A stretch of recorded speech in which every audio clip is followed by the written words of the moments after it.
रात के ठीक 3:03 बजे जब पूरे शहर पर गहरा सन्नाटा छा जाता था, तब आरव के कमरे में रखा पुराना काला लैंडलाइन फोन हर रात एक बार जरूर बजता था। शुरुआत में उसने इसे किसी की शरारत समझा, लेकिन सबसे अजीब बात यह थी कि उस फोन की लाइन कई साल पहले ही कट चुकी थी। फोन का तार भी दीवार से अलग लटका हुआ था, फिर भी उसकी घंटी इतनी तेज गूंजती कि लगता जैसे किसी ने मौत की दस्तक दे दी हो। पहली रात उसने डरते हुए रिसीवर उठाया तो दूसरी तरफ से केवल धीमी धीमी सांसों की आवाज सुनाई दी, जैसे कोई बहुत दूर अंधेरे में खड़ा उसे देख रहा हो। कुछ सेकंड बाद एक फटी हुई और ठंडी आवाज आई, मैं आ रहा हूँ, और लाइन कट गई। आरव का पूरा शरीर कांप उठा। उसने खुद को समझाया कि शायद यह उसका भ्रम था, लेकिन अगली रात फिर ठीक 3:03 बजे वही घंटी बजी। इस बार उसने रिसीवर नहीं उठाया, फिर भी कमरे में किसी के फुसफुसाने की आवाज गूंजने लगी। फोन क्यों नहीं उठाया? वह घबराकर बाहर भागा, लेकिन पूरे घर में कोई नहीं था। अगले दिन उसने अपनी दादी से इस फोन के बारे में पूछा। दादी का चेहरा अचानक पीला पड़ गया।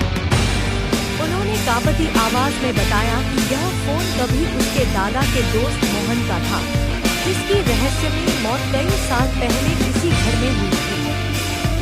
कहा जाता था कि मोहन हर रात 3:03 बजे किसी अनजान व्यक्ति से बात करता था। एक रात उसने फोन उठाया और चीखते हुए बोला, तुम यहाँ कैसे आ गए? अगले ही पल उसकी लाश कमरे में मिली, लेकिन उसके शरीर पर एक भी चोट का निशान नहीं था। उसके चेहरे पर ऐसा डर था जिसे देखकर पुलिस वाले भी कांप उठे थे। उस घटना के बाद से यह फोन बंद कर दिया गया था, लेकिन किसी ने उसे घर से बाहर फेंकने की हिम्मत नहीं की। आरव ने दादी की बात को अंधविश्वास समझकर फोन को हथौड़े से तोड़ने की कोशिश की। जैसे ही उसने पहली चोट मारी, पूरे घर की बिजली चली गई। अंधेरा इतना घना था कि अपनी हथेली भी दिखाई नहीं दे रही थी। तभी ऊपर की मंजिल से किसी के धीरे धीरे चलने की आवाज आने लगी।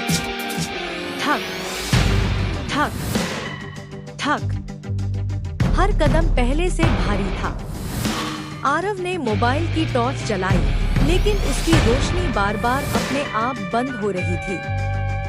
अचानक उसे सीढ़ियों पर एक लंबी काली परछाई दिखाई दी, जिसके हाथ में वही पुराना फोन था। उसका चेहरा बिल्कुल नहीं था, केवल काले धुएं जैसा खालीपन था, और उसकी आंखों की जगह दो लाल चमकते अंदर खींचने लगे। वह पूरी ताकत से चीखा, लेकिन उसकी आवाज बाहर नहीं निकल रही थी। तभी अचानक सब कुछ शांत हो गया।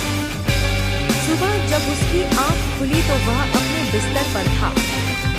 उसने राहत की सांस ली और सोचा कि शायद यह सब एक डरावना सपना था।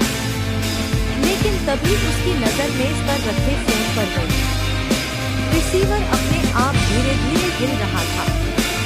उसने डरते हुए स्क्रीन की तरफ देखा। वहाँ कोई नंबर नहीं था, केवल एक समय चमक रहा था, 3:03।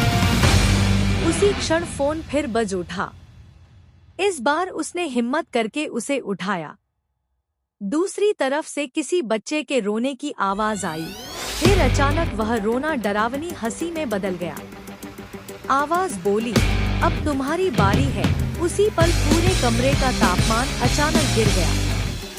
दीवारों पर काली परछाइयां रेंगने लगी और छत से काला तरल टपकने लगा, जो खून जैसा दिखाई दे रहा था। आरव ने दरवाजा खोलने की कोशिश की, लेकिन दरवाजा बाहर से बंद था। खिड़की के शीशे अपने आप टूट गए और तेज बर्फीली हवा के साथ अनगिनत फुसफुसाहटें कमरे में भर गईं। हर आवाज एक ही बात दोहरा रही थी, 3:03।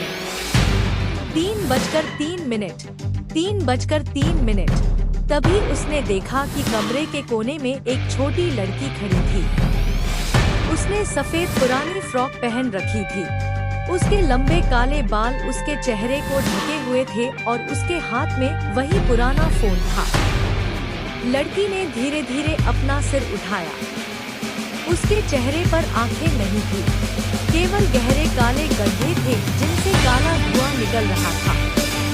उसने मुस्कुराते हुए फोन आरव की ओर बढ़ाया और कहा, जिसने यह कॉल उठाई वह कभी सुबह नहीं देख पाया। अचानक लड़की